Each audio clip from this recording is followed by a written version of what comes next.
When 22-year-old student Mindy Morgenstern suddenly stopped responding to messages and phone calls, her friends immediately became concerned. Fast forward several hours, and they came across one of the most horrific scenes they could have ever imagined. And Mindy, she had been murdered. The crime scene left behind depicted a very gruesome story, with plenty of small clues left in its wake. And once detectives set their sights on the killer, they were surprised to see just how deep his violent history ran. So, who is Mindy Morgenstern? Who was her killer? And how on earth was he able to obtain a job as a prison guard? Lies, corruption, and a story that begins and ends with DNA evidence. Welcome back to Coffeehouse Crime, folks. My name is Adrian, and today we're looking at the terrible story of Mindy Morgenstern. By the way, I post stories like this up to 2 times a week here, so if that does sound like your kind of thing, please consider subscribing. It really does help me out. Let's dive straight into this one today, folks. Please grab yourself a coffee and let's caffeinate while we investigate. This is the case of Mindy Morgenstern.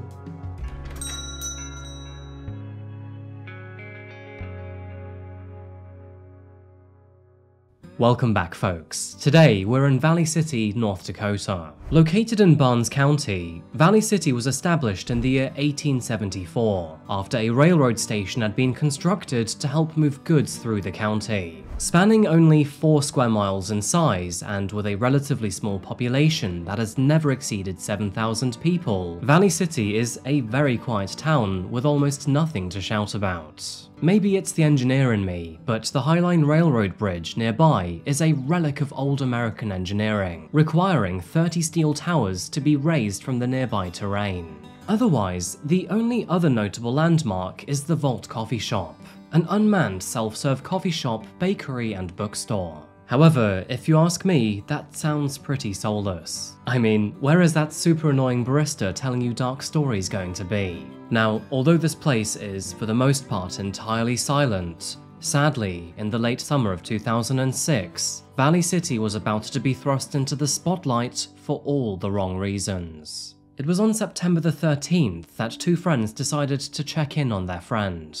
Tony Bauman and Danielle Holmstrom hadn't heard back from Mindy Morgenstern for quite some time, which, to her standards, was highly unusual. Concerned for her well-being, and knowing that she had struggled with illness at various points throughout her life, they decided to travel to her apartment to see what was wrong. You see, Mindy suffered from multiple sclerosis, and so she needed good friends like this to look out for her. Upon arriving, they knocked on the front door, but both friends were greeted with silence. After trying the door handle, they realized it wasn't locked. And so, with that in mind, the 2 friends opened the door and stepped inside.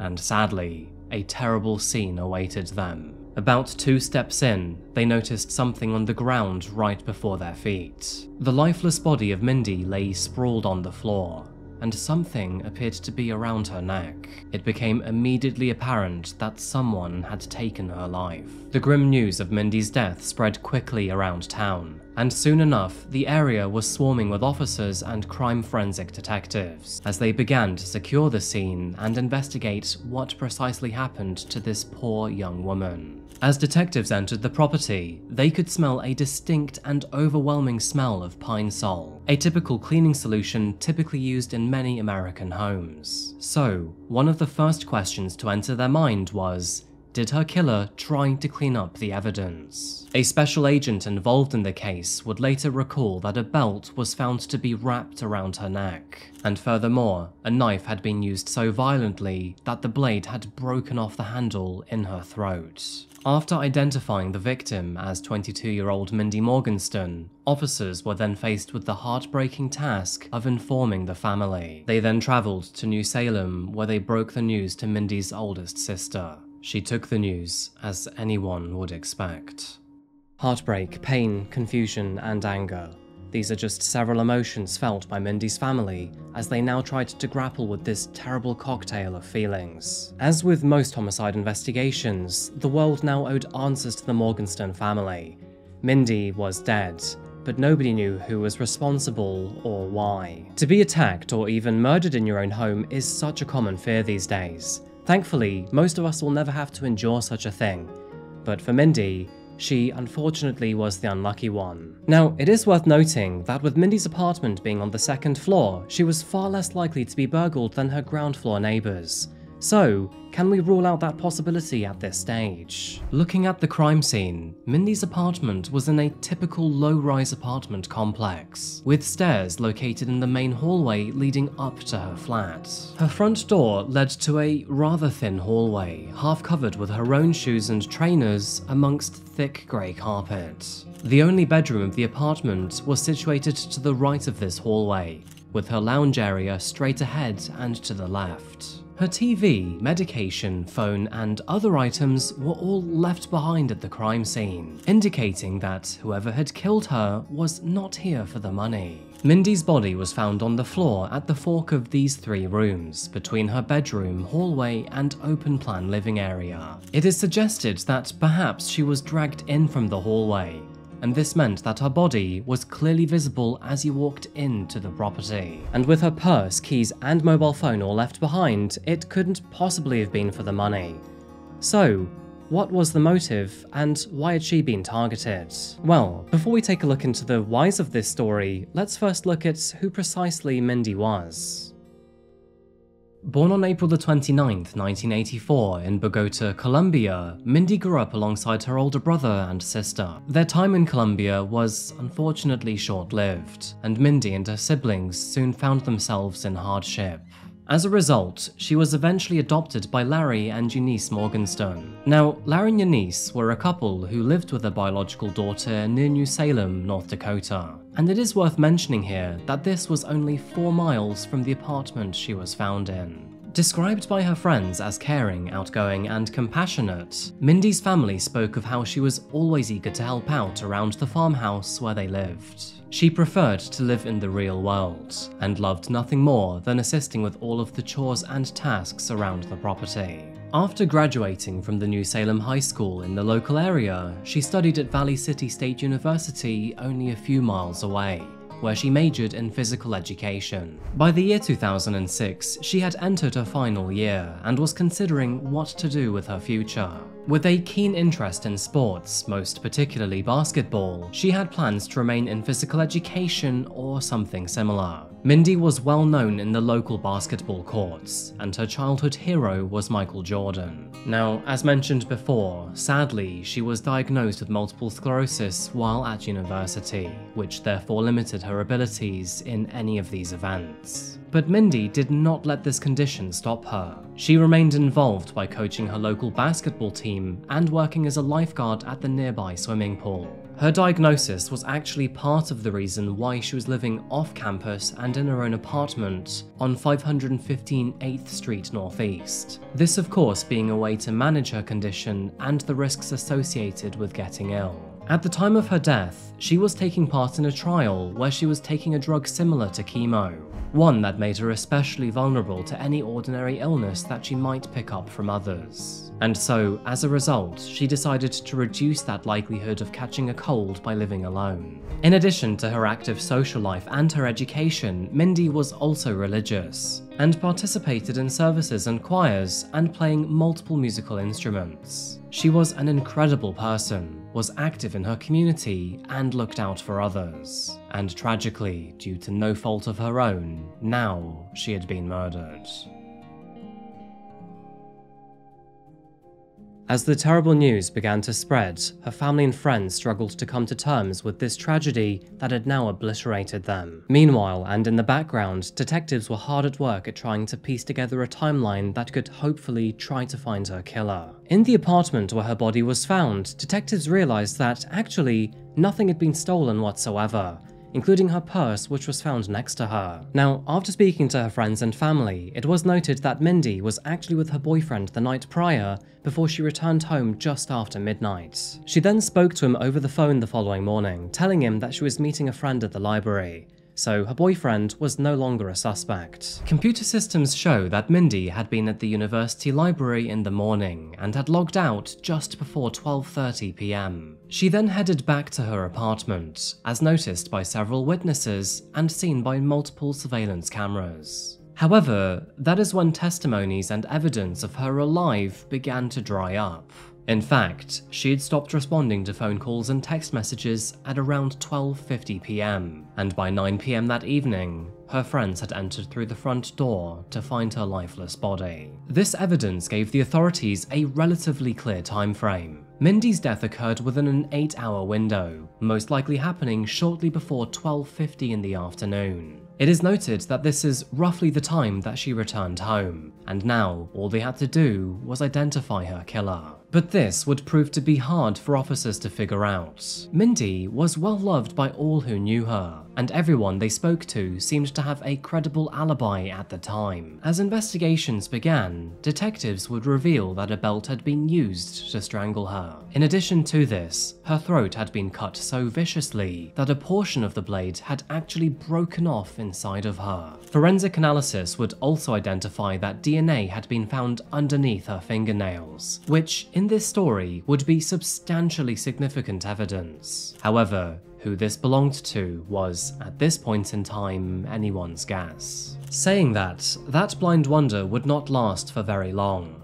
and in fact, a suspect was identified and then arrested only 1 week later.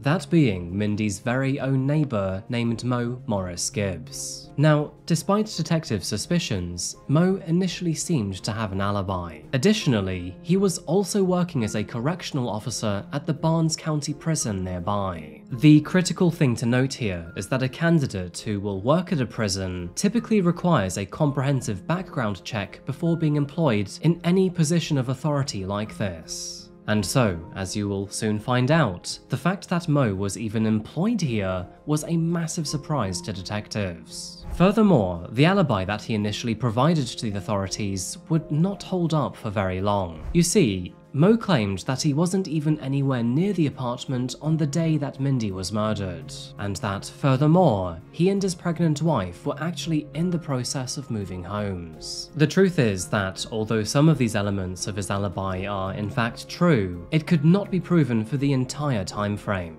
And so, officers decided to dig a little deeper. Investigators looked into Moe's records a little further, and realized that, although he had been honest about his occupation and his location, he had actually concealed various elements to make himself appear more innocent. And so, all of a sudden, Moe found himself deep in the spotlight. So, at least initially, Moe seemed to pass their test without any notice whatsoever. However, as time went by, holes started to appear in his story and his personality. To begin with, his name was not actually Moe Gibbs. In fact, he had changed it several years prior from Glenn Dale Morgan Jr. As it turns out, Moe, or Glenn, actually used to be an amateur boxer before then joining the Navy for a short while. However, his time in service was short-lived. And that's because Moe ended up being arrested, charged, and convicted of premeditated attempted murder, before then spending 5 years in jail of what was supposed to be a 10-year sentence. And unfortunately, you can already see where this story is going. You have to love those reduced sentences. Glenn's name change, which was dated back to the year 2005, was likely in an effort to try and distance himself from this murder charge.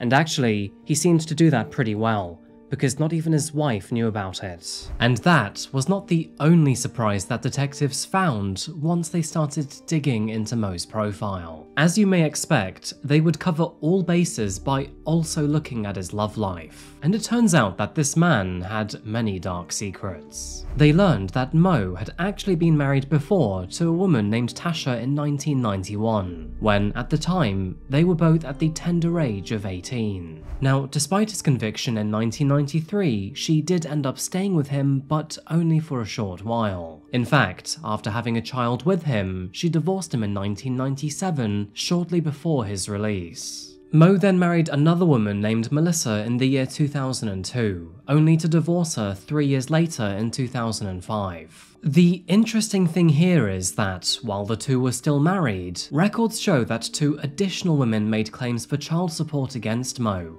both for children who were born in 2003. So, it looks like our married man with dual identities also had multiple women on the go. Overall, the authorities discovered that there were at least 5 women who had claimed child support against Moe over the years before he had even moved to North Dakota. And of course, that is when he would meet Christina Judd.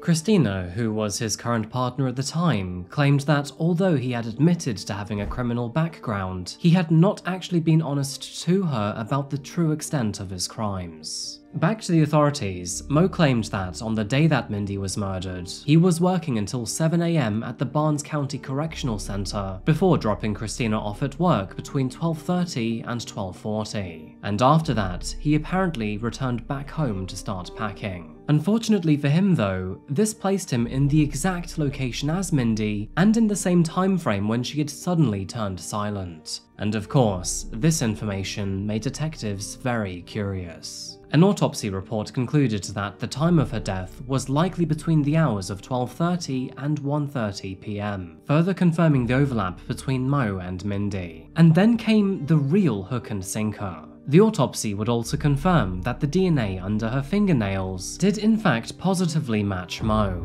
Not only would this be a solid indication that he was in fact responsible for her death, but he also had the wounds to go with it. And that's because, during his interview, detectives realized that he had freshly made cuts on his hands. However, that was not the end of it for Moe. Now that he'd been placed under a more scrutinous lens by detectives, they realized that his DNA actually matched another case not too far away. This one dated back to the year 2004 in a town named Fargo, and, no surprise, it involved sexual assault. And although the assailant had never been found, it looked like that was all about to change. By the way, it should be noted that Moe actually voluntarily gave his DNA to officers. So, I don't know what he was expecting. Between his DNA, his close relation to the crime scene, the injuries observed on his hands, and now his previous convictions, detectives believed that they finally had their guy. And furthermore, the evidence to prove it. As a result, he was finally arrested on September the 21st, 2006, on charges of first-degree murder, and without bond. But if you thought that Moe would make it easy for Mindy's family, sadly, think again. Because 5 days later, he would plead not guilty, meaning that Moe had to go to trial. But thankfully, the prosecution were both ready and waiting for his response, and that very same day, additional charges were laid against him. These ones related to his workplace. Moe was hit with a series of very damning allegations. On that day, a total of 5 female inmates at Barnes County Jail came forward to accuse Moe of sexually assaulting them, leading to an additional 6 felony charges for these incidents with women who were under his care at the time. Due to the intense public scrutiny surrounding this case, the trial's venue was relocated to Minnow, with proceedings scheduled to commence mid-2007. The initial trial concluded in July of that year, resulting in a hung jury that could not reach a verdict after deliberating for 23 hours. The prosecution portrayed Moe as a sexual predator and suggested that he may have made advances to Mindy within her apartment. Allegedly, when she resisted and rebuffed him, he then resorted to taking her life to save the skin off his back. In contrast, his defense team countered this by questioning the validity of the DNA evidence, and emphasized that fingerprints found at the crime scene did not actually match Moe Gibbs. Despite this, a retrial took place in October of that very same year, finally resulting in a guilty verdict and a life sentence without the possibility of parole. Maintaining his innocence until the end, Moe gave his own statement to Mindy's family, saying, "My heart and prayers go out to the Morgenstern family. This is a terrible crime that should never have happened, and I apologize that it did." During court proceedings, Mindy's mother addressed Moe to express her forgiveness, but also emphasized that she would never forget the harm that he inflicted on her daughter. She then extended her own sympathy to Moe's family and all of his children. Now, despite claiming that he was not guilty with Mindy, Moe did admit guilt to the cold case in Fargo, and furthermore, he also confessed on all counts of sexual assault from incidents at his workplace. The prosecution further suggested that Moe's actions were indicative of a struggle with sexual addiction, and it's also worth mentioning that one of the assaults against the inmates occurred on the same day that Mindy was murdered. As a result, Moe was found guilty and convicted of sexually assaulting 5 inmates at the prison, with all of these assaults occurring between May 2006 and September 2006. In addition to this, he was also found guilty of the cold case in Fargo, resulting in sentences of 12 and 15 years respectively. These sentences were to be served concurrently with his existing life sentence, which, as it turns out, was without the possibility of parole. Surprisingly, many who knew Moe were actually shocked at his crimes. They remembered him as a dedicated, disciplined athlete who cared for his children. As of the time this video is being published, Moe Gibbs remains incarcerated at the maximum security North Dakota State Penitentiary, which is located in Bismarck. Currently, he is 51 years old.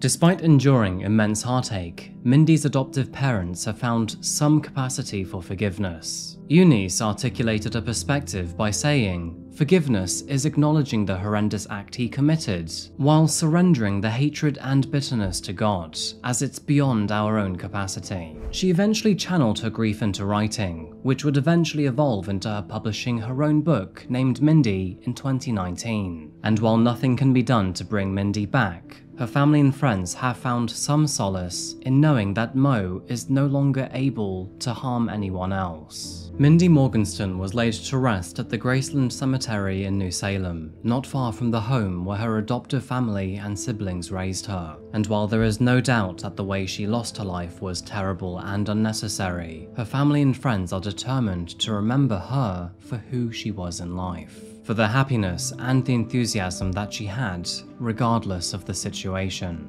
Her strong faith, shared with her parents, shone through in her thoughts of one day possibly becoming a missionary, and in the kindness that she used and treated everyone with around her. She is further remembered for her passion in both sports and music, and for the way that she never let any challenge or obstacle in her path slow her down. Despite the tragic circumstances of her death, her family genuinely seem to have found forgiveness in their hearts. In her honor, a heart-shaped memorial in her name is erected on the corner of 9th Street Northeast and 5th Street Avenue Northeast. To this day, it stands in her memory as a reflection of the good that she provided, rather than the tragic circumstances of her death.